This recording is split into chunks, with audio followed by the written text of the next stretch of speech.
So this is another Ajahn Chah talk, some excerpts. This talk is called Understanding Dukkha. There is a difficulty in practice, but in anything we undertake we have to pass through difficulty to reach ease. In Dhamma practice we begin with the truth of Dukkha, the pervasive unsatisfactoriness of existence, but as soon as we experience this, we lose heart. We don't want to look at it. Dukkha is really the truth, but we want to get around it somehow. It's similar to the way we don't like to look at old people, but prefer to look at those who are young.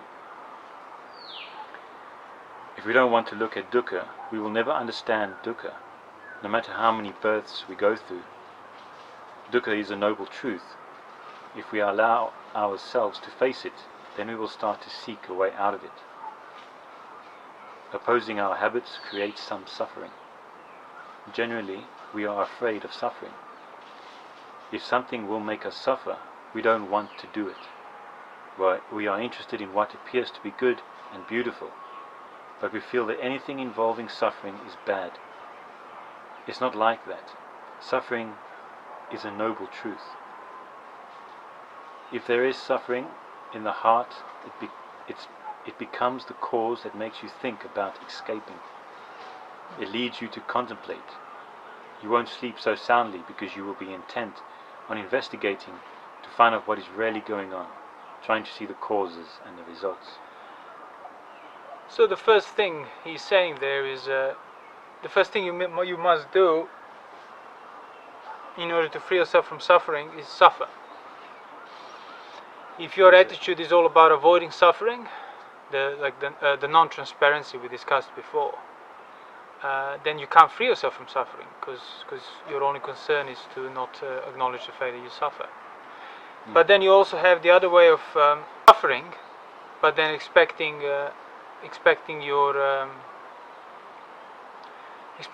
things you do, things you observe, environment, circumstances, your livelihood.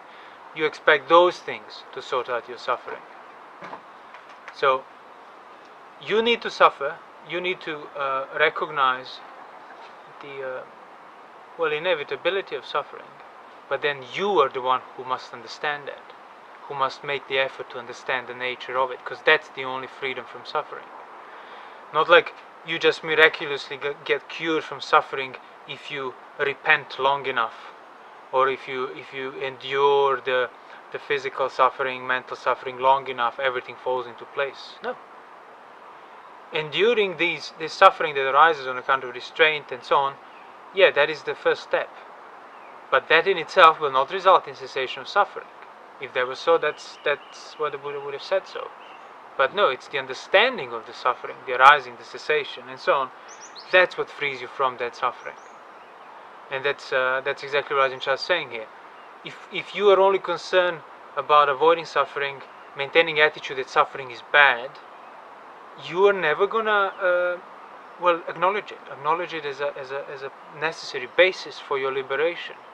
Even if you practice for liberation, or you think you are, you're not practicing correctly because there is no basis of suffering first. That's what the Buddha said as well. How did he put it? All I teach is suffering and freedom from it. So you realize that people first need to learn how to suffer, because the most common attitude with suffering is present is, I must avoid this, I must turn away from this, I must get rid of this, or okay, I'll endure this because just going through this suffering will miraculously result in the revelation.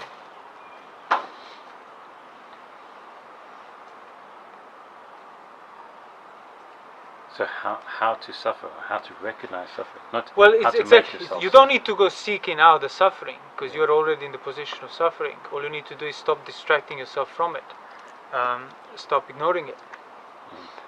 Yeah. How to suffer, or how to recognize that you're already within the domain of suffering. Well, you do so by recognizing the fact that, like, your own life, your own health, your own youth, people around you, your own investment, your own house, your own things you have, imagine it being taken away tonight, losing it, and then genuinely contemplate that.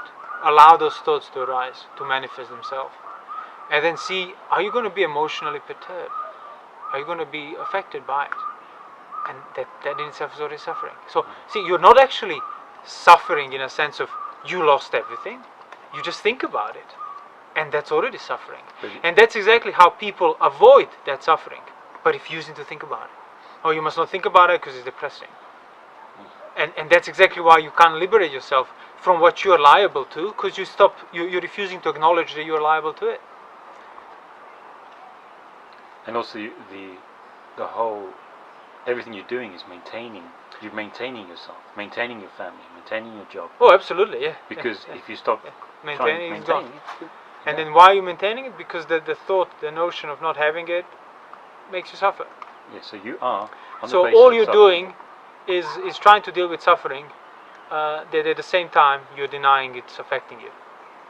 Yeah. No, I have nothing bothers me in my life, I'm happy. Okay, well, if you don't do anything tomorrow, if there is no burden on you to keep performing, to keep providing, to keep doing, to keep living, are you still going to remain happy? Or are you going to start like drowning in boredom that's then going to become anxiety and dread that will overwhelm you and make you go mad? So everything you do is in order to avoid suffering, including denial of suffering. You do it because you already suffer. You're just not drowning in it. So you're already drowning. You're already drowning. You're not learning how to swim across to the safe shore. So all you're doing is learning how to basically keep your mouth above the water. And you can sustain that only for so long. Sooner or later, you will drown. That's why the Buddha kept talking and giving similes of the crossing the flood, crossing the shore, safety of the other shore and so on. Because that is the only safety. So I continue with the Ajahn Chah talk. Happy people don't develop wisdom. They are asleep. It's like a dog that eats its fill. Afterwards, it doesn't want to do anything. It can sleep all day. It won't bark if a burglar comes. It's too full, too tired. But if you only give it a little food, it will be alert and awake. If someone tries to come sneaking around, it will jump up and start barking. That's like what we spoke the other day, like the Spartans, the ancient Spartans. The Spartan children, yeah. Spartan intentionally underfed, so they're always alert. Mm-hmm. Yeah. Well, that's it. Like happy people. That's exactly what he means by it. Is what I was saying. People who refuse to acknowledge that even their happiness is under the burden of suffering. By refusing to acknowledge it, you get to enjoy your happiness, or so it seems. Ignorance is bliss. Exactly. Yeah. But ignorance is bliss in the sense of ignorance is an act of ignoring.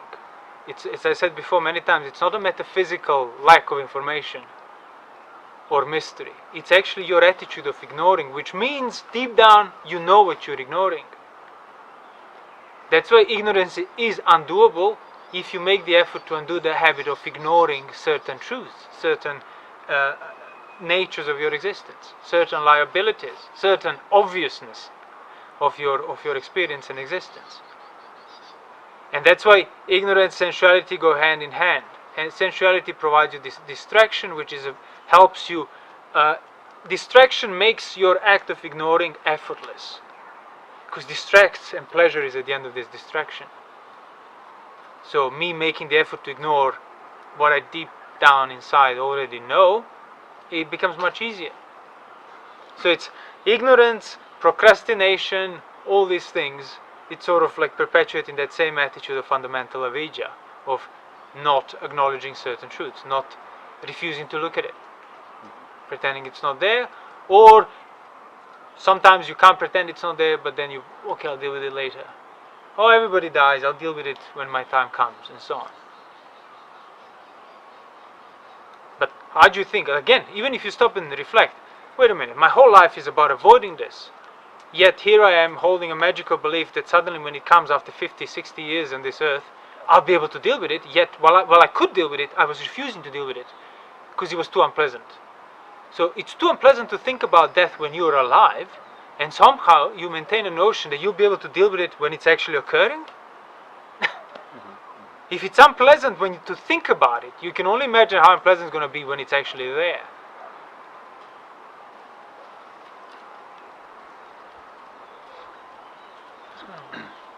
I'll continue with Ajahn Chah. If we speak the subtle Dhamma, most people will be frightened by it. They won't dare to enter it. Even saying, don't do evil, most people can't follow it. That's how it is. So I've sought all kinds of means to get this across.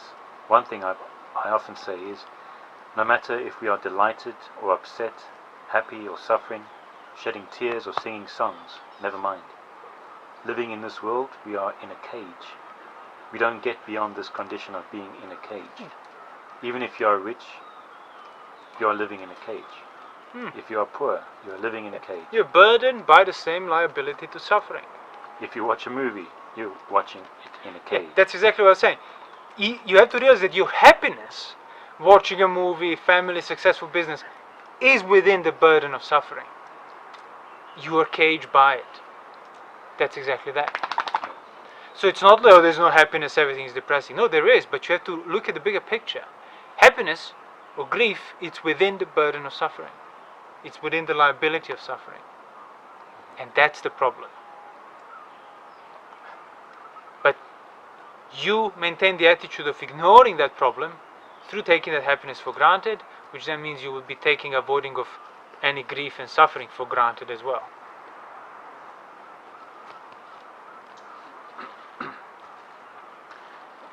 What is this cage? It is the cage of birth, aging, illness, death. In this way we are imprisoned in the world. This is mine. This is mine. That belongs to me. We don't know what we really are or what we are doing. Actually we are all we are doing is accumulating suffering for ourselves. It's not something far away that causes our suffering, but we don't look at ourselves. However much happiness and comfort we may have, having been born, we cannot avoid aging. We must fall ill, and we must die. This is dukkha itself, here and now. Liability of your existence. There's absolutely no alternative to that. The only alternative is to free yourself from it or to ignore it.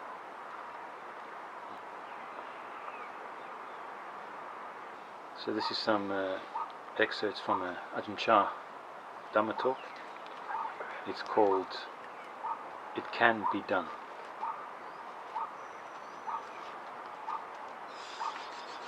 This is about halfway through the talk. Nibbana pachayo hotu. One need not aim at anything or wish for anything at all. Just aim for Nibbana. All manner of becoming and birth, merit and virtue in the worldly way do not reach there. Making merit and skillful karma, hoping it will cause us to attain to some better state. We don't need to be wishing for a lot of things. Just aim directly for Nibbana. Wanting sila, wanting tranquility, we just end up in the same old place. It's not necessary to desire these things.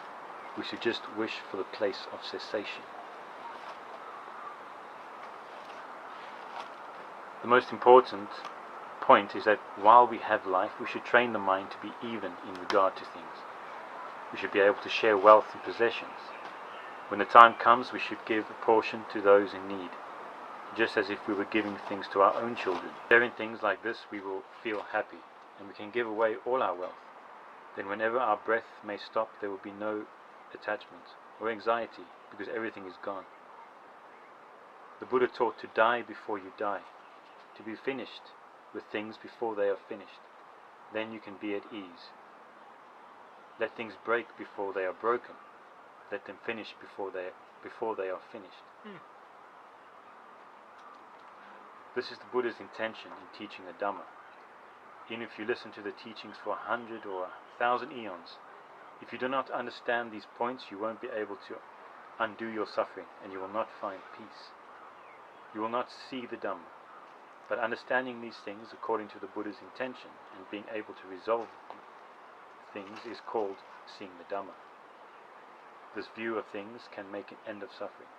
It can relieve all heat and distress. Whoever strives sincerely and is diligent in practice, who can endure, who trains and develops himself to the full measure, those persons will attain to peace and cessation. Wherever they stay, they will have no suffering. Whether they are young or old, they will be free of suffering. Whatever their situation, whatever work they have to perform, they will have no suffering because their minds have reached the place where suffering is exhausted, where there is peace.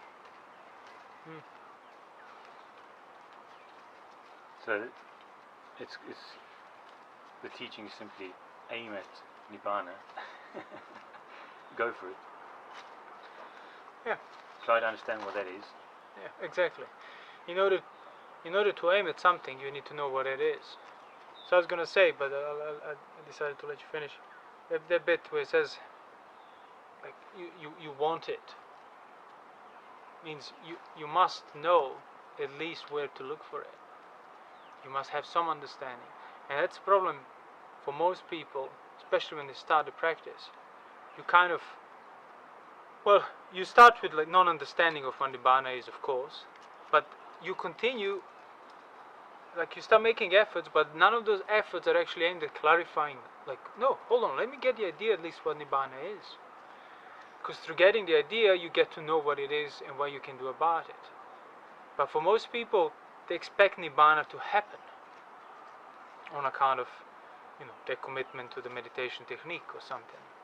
They expect Nibbana to occur, and then all my problems will be gone. But Nibbana is about undoing things that make you liable to problems, that make you liable to suffering. Nibbana is not just a replacement, just a new novelty experience that replaces everything, it overrides everything else.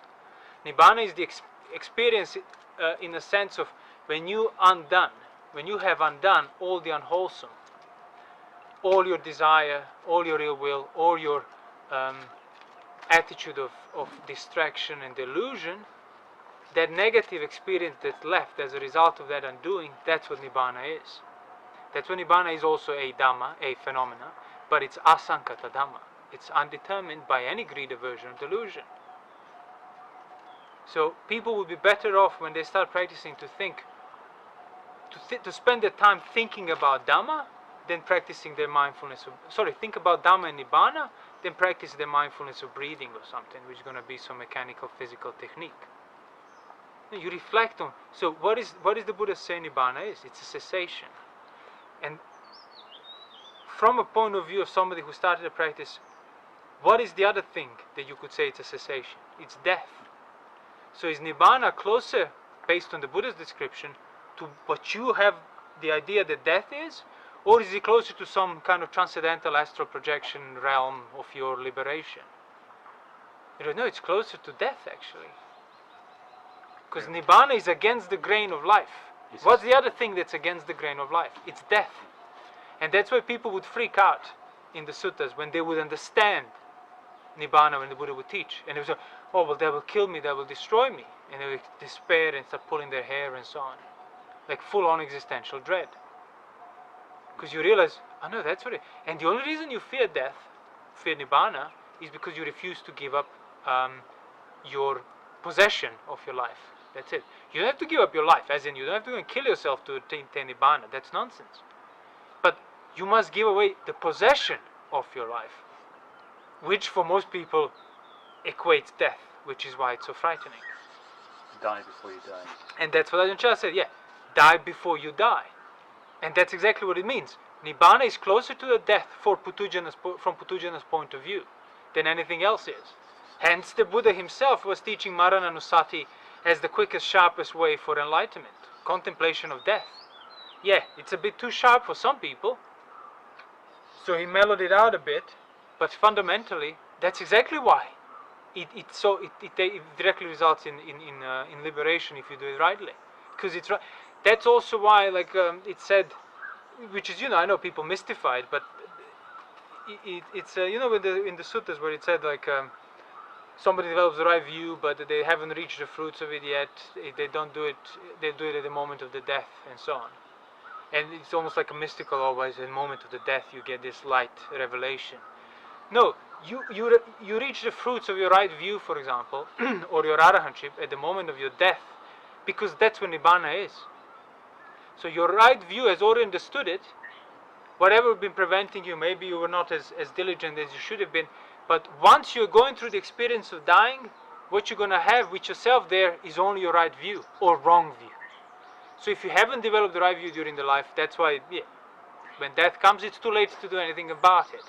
But like you say, your view is there for you. That's all you have there, yes, exactly. So when your right view is there, that's why, he gets his enlightenment or becomes an arahant at the moment of dying, as in when he's dying. Because that's what Nibbana is for a living mind. Cessation. Cessation of aggregation. But now he's there with the right view, not with avijja. And that's the difference. And it would be different for him because he made the effort while he was still alive. He died before he died.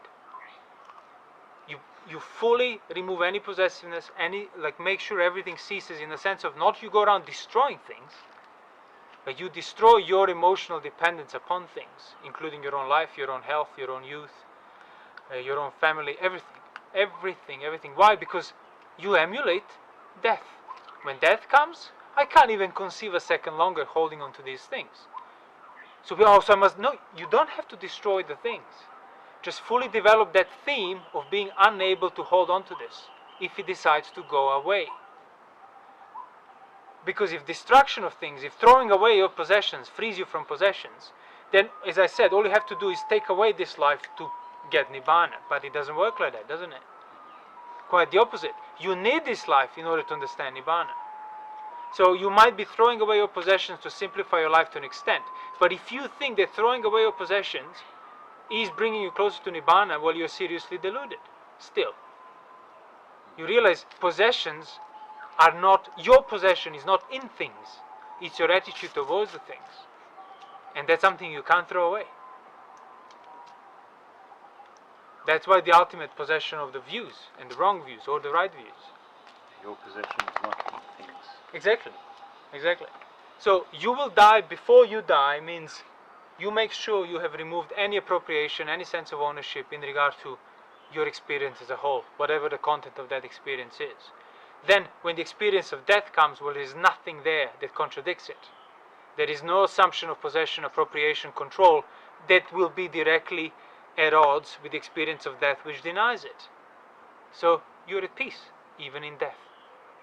Hence, it's not your death. You're not being one destroyed by that death because you're not there to be destroyed. Or like what Ajahn Chah says, be finished before it's finished. That also Sure, exactly, Be finished with things before they are finished, because they are going to be finished, for sure.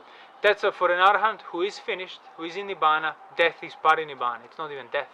And the Buddha wouldn't even use the word death for an arahant. He would say the aggregates break apart. He wouldn't use the same Pali word for it. But for Putujana, he dies.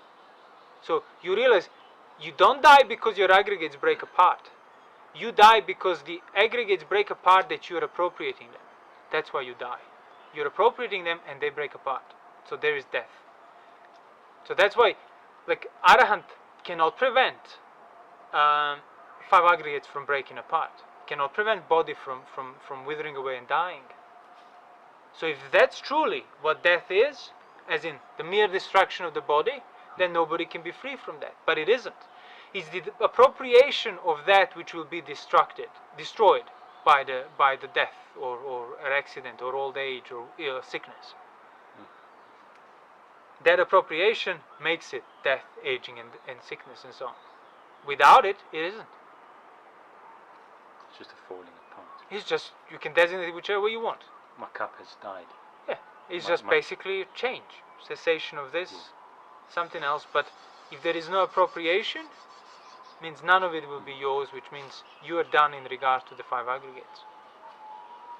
But the problem is, this is obviously much subtler, harder thing to see, and it's much easier to just either deny your life, deny your possessions, throw everything away, burn your house, must not own anything, must not help anyone because everything is attachment. Your mind is the attachment, not things you get attached to. So you change your mind of being from being mind of attachment to mind of non-attachment, everything else can stay the same. Except, of course, the basic virtue. That needs to be done. So, yeah, certain amount of engagement with the world in an unwholesome sense must be restrained. But then everything else, yeah. I mean, the Buddha himself would have stayed in the king's palaces and whatnot. And if that's how you measure the attachment, it means he was extremely attached. But that's a ridiculous thing to say. Now, that doesn't mean, also I can go and stay in the palaces. Well, are you the Buddha? Are you an Arahant? If not, well, you have to be careful. You are careful in a sense, you have to see what is it that makes it wholesome or unwholesome. What is it that makes it doesn't matter if I stay in King's Palace, or what is it that matters, as in I'm becoming attached to staying in King's Palace. Are you aware of that? If you are, then yeah, you probably won't be affected wherever you stay. You'll be at ease, as Ajahn Chah says. By things coming, going, having, losing, doesn't matter. The mind becomes even. Exactly, even. Yeah. So Nibbana being non-greed, non-hatred, non-delusion. So we can develop this. Exactly. Every day. Every day. All the time. Through clarifying what greed, what desire for sensual pleasures and so on is, you get to discern what non-greed is. So if I'm greedy for something, I can acknowledge that and not engage with it. Yeah. So first your body needs to be restrained. You're not habitually just giving into it, even before you recognize the thought being present. Intention towards those things is present. Once you're physically restrained, then yeah, you can start noticing it on the level of your mind, and then you realize, okay, these thoughts have arisen on their own, but I'm not obliged to say yes to the desire that has arisen. I don't have to try and get rid of it, because it wasn't my doing in the first place. I didn't create this desire in my mind. It has arisen, it manifested. But I am certainly responsible if I choose to welcome it, if I choose to entertain it, if I choose to think further upon it. Same with ill will, same with distraction. So that's what I mean. It's better off than, rather than like sitting and trying to get experience from meditation, sit quietly and make a meditation about experience of understanding what these things are. Because that's where the peace is. When you're not affected by your thoughts changing. When you're not affected by the desire arising, or disagreeable displeasure arising, or boredom arising. It doesn't affect you means you don't have to act out of it. If you don't act out of it, you stop perpetuating the very things that prevent you from experiencing Nibbana. Greed, aversion, delusion. And so if you do that for 1 hour... Yeah, you do that for 1 hour, but it wasn't the hour of kind of mindless sort of head-nodding flawed meditation, as we said before.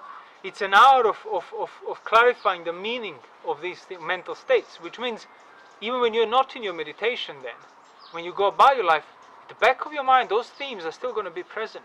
So that's how you start to meditate, regardless of your posture. Because it's not I'm meditating, it's just develop the theme, establish your mind. Upon the perception of the non-greed, non-aversion, non-delusion, perception of renunciation, all those meditations that the Buddha talks about in the suttas are basically themes upon which you can establish your mind if you spend long enough time dwelling on it. That's what the Buddha would say. His mind turns towards it, inclines, he doesn't turn towards company. Because he's been thinking about this. That's where he starts to value. Because he values it, he establishes himself upon it. Because of that, nothing inferior to those states can disturb him.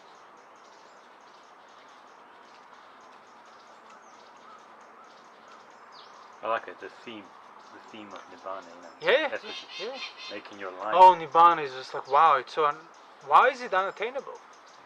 Absence of greed, aversion, delusion, that's what Nibbana is. So just start looking at how much percentage of your daily life you spend cultivating desire, welcoming it, being careless about it, ill will, distraction. Oh, I'm bored, I'm going to do this, I'm going to read this, I'm going to watch that, I'm going to go and talk to these people.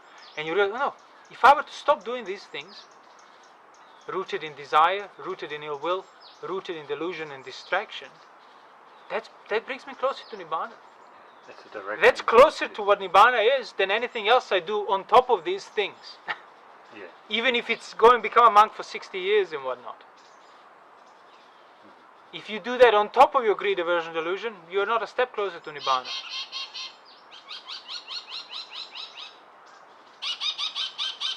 And just by doing that, refraining from those unwholesome things, then it doesn't really matter what your life will form around it, you know what I mean? So Yeah. whether you become a monk or not, Yeah. that's not the point. Yeah, that's not exactly. But things will start to form around your life. You will go hang around monasteries maybe. You might become a monk. Well, you might not hang around, depending on the monastery, I guess.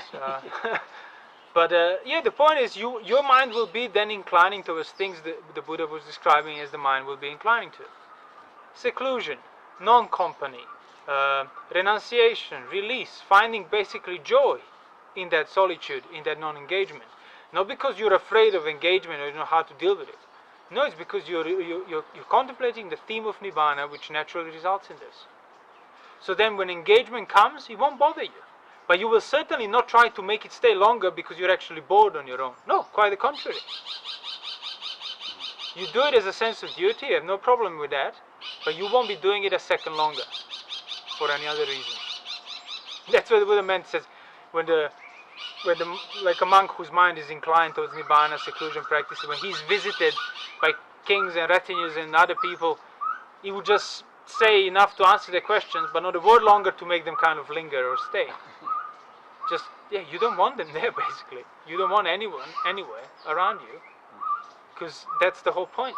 Seclusion kind of ties in with that whole idea of cessation and renunciation. But that doesn't mean that automatically, just by locking yourself alone in the room, you're suddenly practicing seclusion of Nibbana. No, it's seclusion of greed, seclusion from your own mind of greed, aversion, delusion, that then gets sort of exemplified with also physical seclusion and all these other things.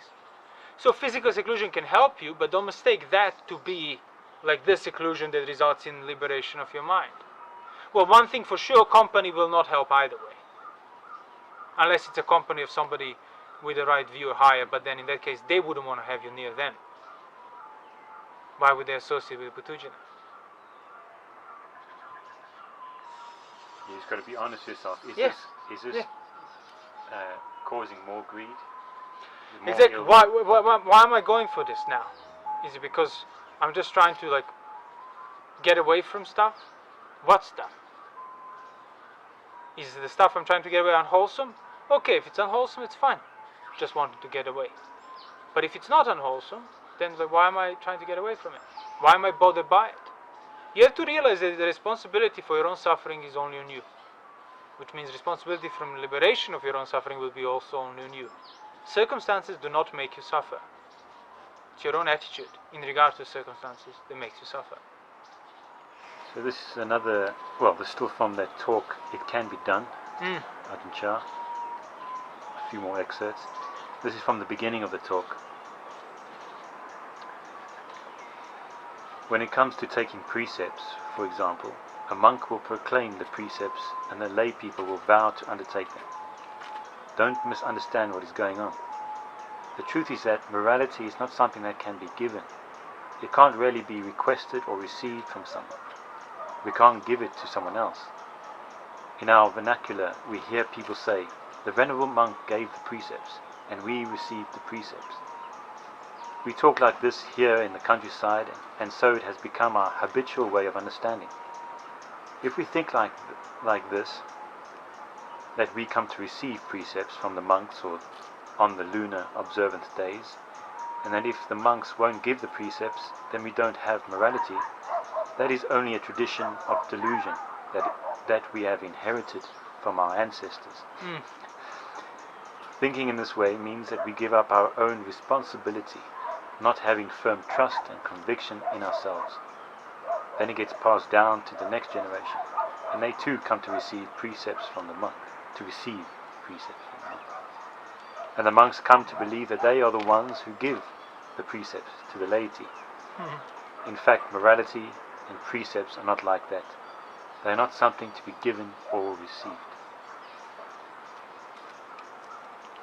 In truth, morality resides with the intentions of people. If we have the conscious determination to refrain from harmful activities and wrongdoing by way of body, speech, then morality is coming about within you. You should know it within yourself. It is okay to take the vows with another person. You can also recollect the precepts by yourself. If you don't know what they are, then you can request them from someone else. It's not something very complicated or distant. So really, whenever we wish to receive morality and Dhamma, we have them right here and now. It is just like the air that surrounds us everywhere. Whenever we breathe, we take it in. All manner of good and evil is like that. If we wish to do good, we can do it anywhere, at any time. We can do it alone or together with others. Evil is the same. We can do it with a large or small group, in a hidden or open place. Well, that's kind of self-explanatory, really. It's about don't project responsibility for your own virtue and morality on the external form that you can use to learn from or to remind you of it, but ultimately it's on you. So, like, if you haven't had the chance to formally take the precepts in the monastery, it's simply completely unrelatable to whether you keep the precepts or not. You are the one making the magical connection. Oh, I can't be moral now because I haven't recited it in front of a monk. No.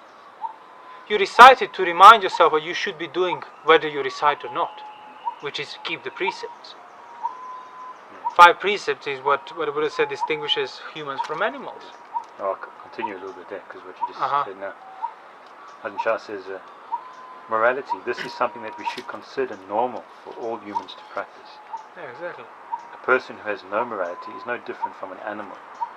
If you decide to live like an animal, then of course there is no good or evil for you, because an animal doesn't have any knowledge of such things.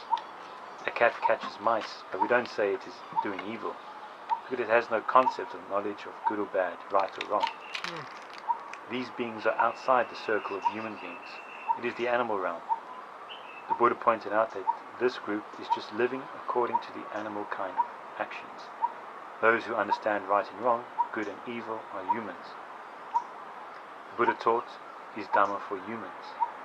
If we people don't have morality and knowledge of these things, then we are not much different from animals.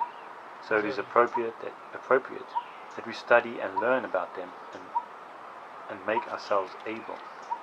This is taking advantage of the precious accomplishment of human existence and bringing it to fulfillment. Yeah. So as we said just a few minutes ago, it's nothing. I mean, you might have to do it initially, so learn about it, take that kind of formal sense, but you recognize it's about your day-to-day life. It's about what goes on in your mind throughout day-to-day life. So not just watch your mind. Okay, yeah, that's good. But watch your mind for what? Watch your mind for unwholesome? Okay, so you see unwholesome, so what do you do about it? Do you try to get rid of it, the level of your mind?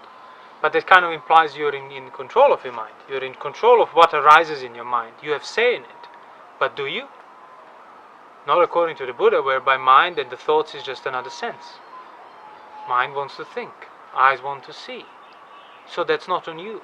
So then you realize, okay, so what is on me then? When thoughts of desire or thoughts of ill will present themselves. What is on me? Where is the line there? Up to which I'm responsible. Before or after which I might not be. So all these reflections is something people don't usually do. You just want to be told what to do, told where to focus, told what to read, if anything, and things will fall into place. No, there is no falling into place. It's you building a place and then putting things there. Literally. Manly effort, manly strength, manly determination, as the sutras would often describe it. So you ask yourself throughout your day life, okay, so is my mind affected by desire now? Are there things that maybe I don't want right now, but am I thinking about something I want later? Why do I want it? What is it? Is it for my benefit, for benefit of others? Whose benefit? What's the result of it? Is it genuine benefit to my livelihood, to my health? Or is it just a distraction and pleasure? Now sometimes it can be mixed, so you look further. Okay, so it's for my health, but it also, are there alternatives for my health that will not necessarily be as pleasant? Yes, there are. Would I be affected if, say, I go for those alternatives, but I don't go for the alternatives of pleasure that I want. So, in other words, you ask yourself, will I be emotionally disturbed if I don't get the pleasure I want? If so, you don't go for that pleasure. Then, there and then. Next time you might not be disturbed. But you have to be honest with yourself and transparent so that these questions can start to apply.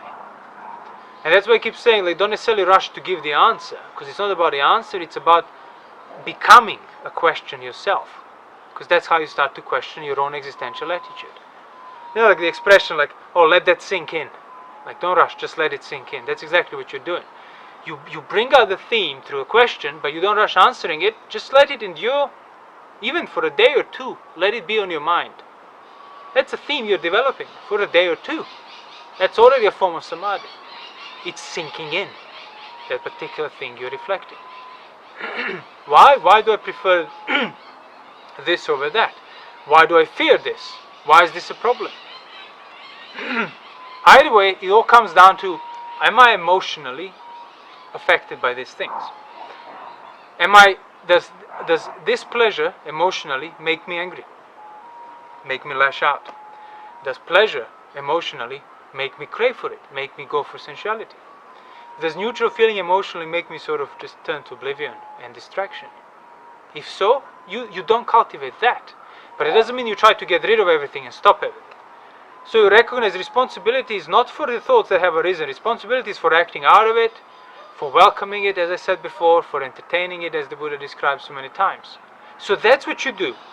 But many people would think, okay, so I must stop thinking this. I must not think this.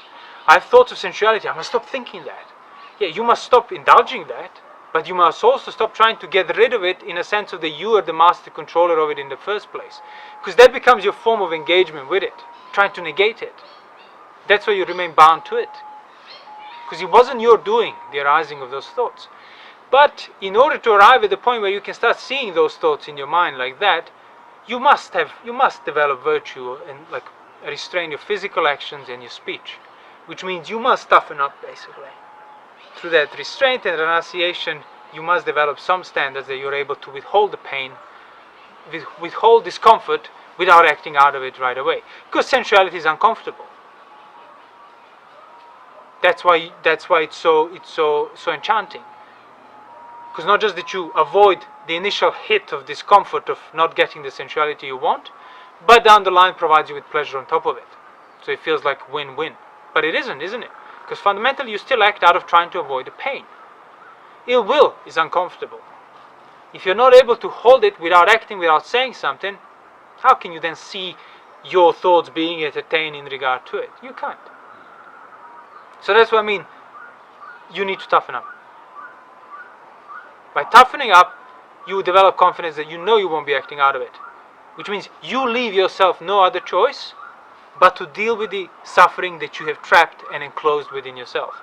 And that's the first bits of the first talk you read from Ajahn Chah today, was that you must learn how to suffer, and then you'll know what to do, or how to do about suffering, how to go about suffering. So throughout the day, just keep reflecting, keep asking yourself, you're engaged in certain actions right here, right now, okay, why am I doing this? Where is this rooted? I'm not sure. Okay, let that question then endure there a bit more. Is this sensual, ill will, carelessness? What is it? What would happen if I suddenly, this stops? Like whatever I'm doing gets taken away. Will I be flustered? Will I be affected? Doesn't mean you have to go and destroy it. But it means you always have to be aware of what effect might have on you. That's how you get to learn from it.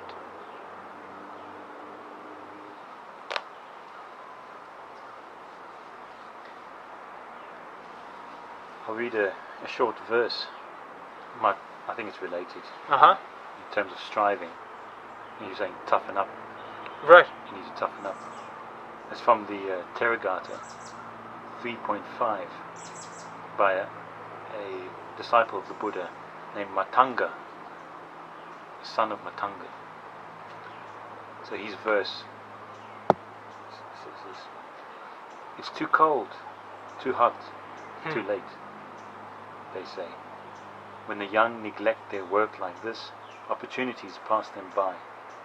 but one who considers hot and cold as nothing more than blades of grass. He does his manly duty, and his happiness never fails. Exactly. With my chest, I'll thrust aside the grasses, vines, and creepers, and foster seclusion. Yeah. No, we spoke about it many times before.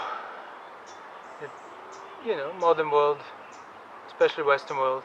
I don't think Asia is too different, but yeah, everything is wanted on easy terms. Everything is wanted on my own terms. And then people think, oh, they had all the luck being born in the time of the Buddha. Yeah, there was a bit of luck, but they were never too hungry. That's not not why they were lucky. They were lucky because the circumstances were harder, were optimal, as the Buddha would say. Not harder in a sense they were tortured, but harder in a sense they could have not be existentially spoiled. Take things for granted. Sensuality proliferated left and right. It was just impossible. That's why they were lucky. That's why the time was optimal. Because they were kept in check by circumstances, the mind could not have proliferated, which means it wasn't as polluted as the minds today are, on average. And that's the difference. So today, in order for people to understand Dhamma, they need to do much more self-induced pollution that they've been cultivating throughout their life. Through education, relationship, everything else. You just keep adding to it. And that's the difference. And you could also see, like, just from the point of view of that, like toughen up and mental toughness or being able to withhold the pain. On average, how much softer we are today. Much, much softer. I mean, back in the day, like, you lose your whole family in a flood. 6 of your 8 children die. You go on. But today it's just like not being able to have a child. You need 20 years of counseling. Well, not to have dinner, you need 20 Yeah, years. oh yeah, you don't get enough food. Yeah, dinner. You get enough breakfast and lunch. Sorry, yeah. No, actually nobody, like, certainly in the Western world, everybody gets enough food. Most people get enough food, but it's more like not as much as you used to. Or something like that. No, those are the little things. That's what I mean, like, you start reflecting, like, why am I frightened in the prospect of this? I remember when I started reading the suttas, and then the idea, okay, renunciation and precepts, and I want to do the fasting. But not fasting even like I'll never eat or something. It's just, I'll skip a dinner today, and I'll get this like anxiety. Oh, I'll go to bed hungry.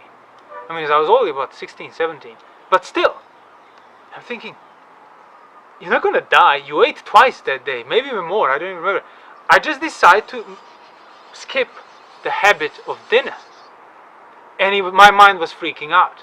Fortunately, for me, with my own views at the time, I saw that as a challenge that I must overcome. Many people would not necessarily think that. They would think, okay, no, I'll just go and eat. I shouldn't be doing this. But the fact that you will get so frightened just by not shoving the same amount of food in your mouth, which is more than enough, even what you already ate.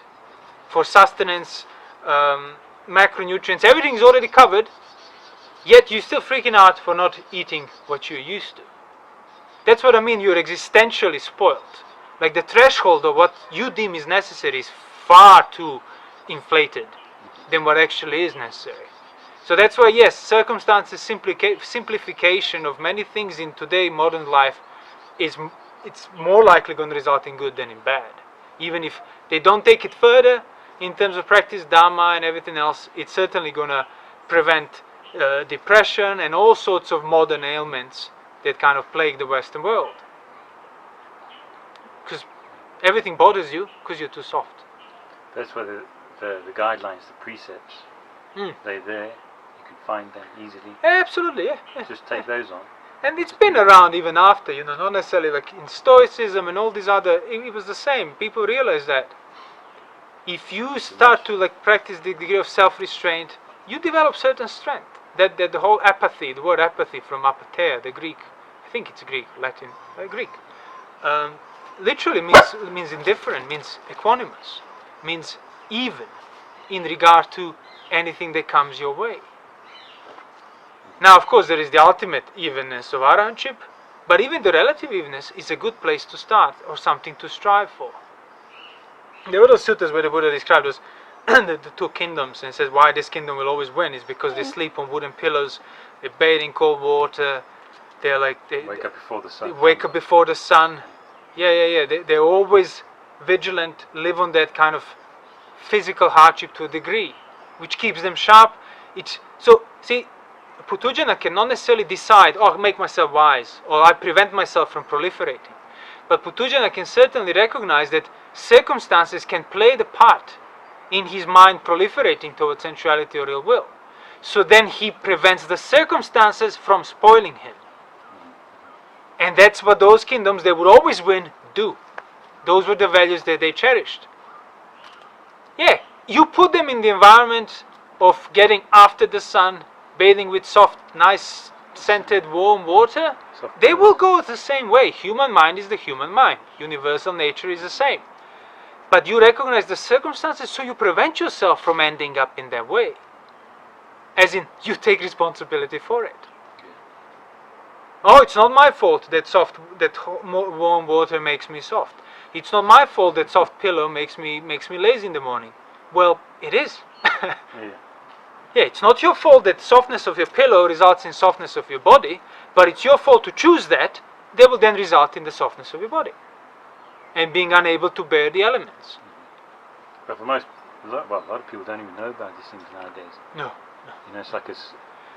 But see, it's not exactly like, I remember, that's what I'm saying, like when I started, I wasn't even necessarily just directly naming suttas, and it was the very early, the first days of reading anything like meditation and philosophy and spiritual things. The first conclusion, it's like, oh, self-restraint.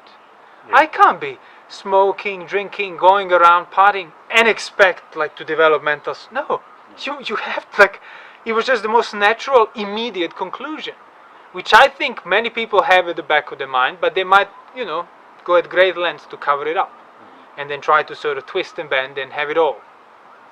You can be a layman, enjoy sensuality and everything, and be an arahant at the same time.